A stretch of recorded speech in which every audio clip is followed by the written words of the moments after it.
Suppose that economy A is growing rapidly and you are managing a global equity fund and so far you have invested only in developed country stocks. कह रहा है कि आप एक global level पे equity fund manager हो, ठीक है, और आपने अभी तक सिर्फ जो डेवलप्ड कंट्री का स्टॉक्स है ना उसमें आपने इन्वेस्ट किया है, बट अभी ये कंट्री की इकोनॉमी, कंट्री ए है, उसकी इकोनॉमी बहुत ही रैपिडली ग्रो कर रही है, जैसे इंडिया मान लो आप, ठीक है, हम तो इंडिया ही मानेंगे. Now you have decided to add stocks of economy A to your portfolio. अब आप क्या कर रहे हो, जो कंट्री है इंडिया उसके भी आप स्टॉक्स अपने पोर्टफोलियो में रखना चाहते हो, ऐड करना चाहते हो. The table below shows the expected rates of return, standard deviation and correlation coefficients. जो नीचे टेबल है उसमें क्या क्या आपको दे रखा है, एक्सपेक्टेड रिटर्न दे रखा है, स्टैंडर्ड डेविएशन दे रखी है और कोरिलेशन कोएफिशिएंट दे रखा है दोनों कंट्री के स्टॉक्स का.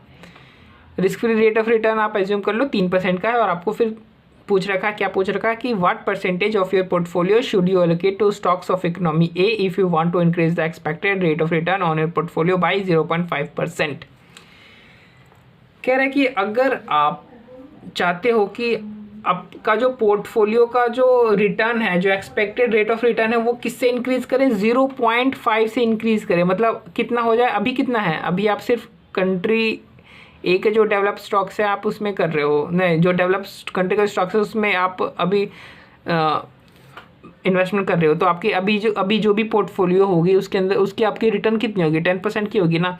और आप अपनी पोर्टफोलियो की रिटर्न कितनी बढ़ाना चाहते हो, इकोनॉमी जो स्टॉक्स ऑफ इकोनॉमी है उसको ऐड करके कितनी बढ़ाना चाहते हो, 0.5% बढ़ाना चाहते हो. यानी आप क्या चाहते हो कि जो मेरी नई पोर्टफोलियो है वो कितनी हो जाए. देखो ऐसे होता है, देखो न्यू पोर्टफोलियो क्या होता है, portfolio is equal to old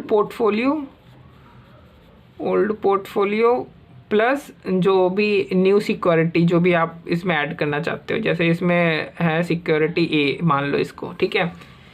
तो यानी नया पोर्टफोलियो इस तरीके से आपका बनेगा. तो अगर आप चाहते हो कि आपका जो नया पोर्टफोलियो उसका रिटर्न आपका 10.5% हो जाए, 10% तो पहले था, 0.5 से आप इंक्रीज करना चाहते हो, यानी न्यू पोर्टफोलियो का रिटर्न कितना चाहते हो आप, 10.5% चाहते हो. तो अब ये बताओ कि ये जो न्यू सिक्योरिटी ए है इसका वेट कितना होना चाहिए. तो देखो ये ओल्ड पोर्टफोलियो है ना डेवलप कंट्री का, तो इसका रिटर्न इंटू इसका वेट प्लस जो नया जो स्टॉक डाला है इकोनॉमी ए का उसका रिटर्न इंटू इसका वेट कर दोगे, तो आपका जो नया पोर्टफोलियो उसका रिटर्न आपको निकल के आ जाएगा, ठीक है. अब आप देखो अब आप रिटर्न में उनके रिस्पेक्टिव वेट से अगर आप इंटू करोगे तो आपका पोर्टफोलियो का आपका रिटर्न निकलेगा कि नहीं निकलेगा, बिल्कुल निकलेगा. बट हमें वेट ही तो निकालना, हमें वेट तो पता ही नहीं है. तो एज्यूम कर लो कि इकोनॉमी ए है उसका वेट क्या है, W. तो इकोनॉमी डी का जो है डेवलप कंट्री उसका वेट कितना हो जाएगा, 1 - W, क्योंकि पोर्टफोलियो का स्टॉक टोटल कितना होता है, 1 होता है ना. तो अगर इसका 1 है तो इसका कितना होगा, 1 - W. इसको सॉल्व कर लो तो आपका आंसर W कितना जाएगा, 10%. यानी जो नया सिक्योरिटी है, जो स्टॉक ऑफ इकोनॉमी ए है उसका वेट पोर्टफोलियो में कितना होना चाहिए, 10% होना चाहिए, और 90% किसका होना चाहिए, डेवलप स्टॉक का होना चाहिए. सिंपल सी बात है. अब हमें निकालना है what will be the standard deviation of your portfolio assuming that stocks of economy A are included in the portfolio as calculated above. कह रहा है कि अब आप अपनी जो पूरी पोर्टफोलियो, जो आपने नई पोर्टफोलियो बनाई है जिसके अंदर आपने डेवलप्ड कंट्री स्टॉक के साथ साथ इकोनॉमी ए का भी स्टॉक आपने डाला है, तो उस नई पोर्टफोलियो का आपने स्टैंडर्ड डेविएशन निकालना है. तो स्टैंडर्ड डेविएशन ऑफ पोर्टफोलियो किस तरीके से निकालते हैं, सबसे पहले तो हम मैट्रिक्स बनाते हैं. तो सिक्योरिटी है कितनी, 2 सिक्योरिटी है, तो 2 का स्क्वायर कर दो 4, यानी 4 पेयर बनेंगे. तो देखो 4 पेयर बन रहे हैं. अब इसका फॉर्मूला लगा दो, ठीक है. फॉर्मूले में क्या करना है, देखो वेट ये रहा, ये 90%, फिर ये 10%, ठीक है वेट. और रिटर्न कितना है, देखो ये रिटर्न ये स्टैंडर्ड डेविएशन है. और स्टैंडर्ड डेविएशन कहाँ है, यहाँ पे लिखा है ना, देखो 16 और 30, ये देखो 16 और 30. फिर फॉर्मूले में आपने डाल दिया, ठीक है. आपका कितना आ गया, स्टैंडर्ड डेविएशन आ गया 15.6% का. सिंपल सा, बहुत ही सिंपल है. तो बी वाला तो है. सी में पूछा है also show how well the fund will be compensated for the risk. अब रिस्क के लिए किस तरीके से कंपनसेट किया जाता है, भैया रिस्क लेते हैं तो रिटर्न भी तो मिलता है ना. तो यानी रिस्क का कंपनसेशन क्या है, रिटर्न. तो ये क्या बोलना चाह रहा है, also show how well the fund will earn return for the risk undertaken due to inclusion of the stocks of economy A in the portfolio. अब आपने जो पोर्टफोलियो है उसके अंदर आपने इकोनॉमी ए का जो स्टॉक है वो आपने ले आया और उसके साथ आप उसकी रिस्क भी तो लाए होगे। रिस्क कितना 30% का रिस्क है।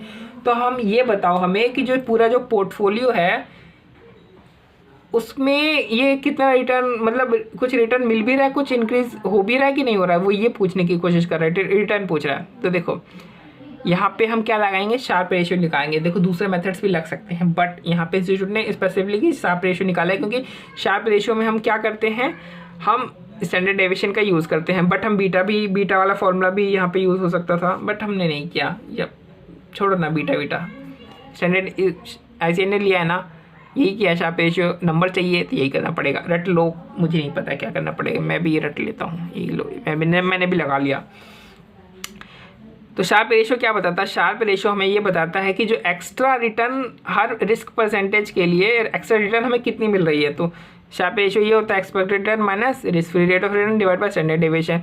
तो जब हमने सिर्फ डेवलप्ड कंट्री में इन्वेस्ट कर रखा था तो उस समय शार्प रेशियो क्या थी, तो देखो उस समय हमारी जो एक्सपेक्टेड रिटर्न कितनी थी 10, क्योंकि हमने सिर्फ इसी में कर रखा था। तो पोर्टफोलियो की रिटर्न कितनी होगी 10 ही तो होगी।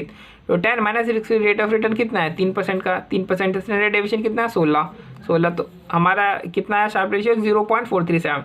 अब जब हम इकोनॉमी ए भी लगा लेंगे तो हमारा पोर्टफोलियो का रिटर्न कितना जाएगा। तो हमने यहाँ पे पोर्टफोलियो का रिटर्न निकाला है कि नहीं निकाला है, पोर्टफोलियो का रिटर्न 10.5% हो गया था ना, क्योंकि 5% इंक्रीज करना था। तो 10.5% जो एक्सपेक्टेड रिटर्न हो गया पोर्टफोलियो का और रिस्क रेट ऑफ रिटर्न वही 3% है।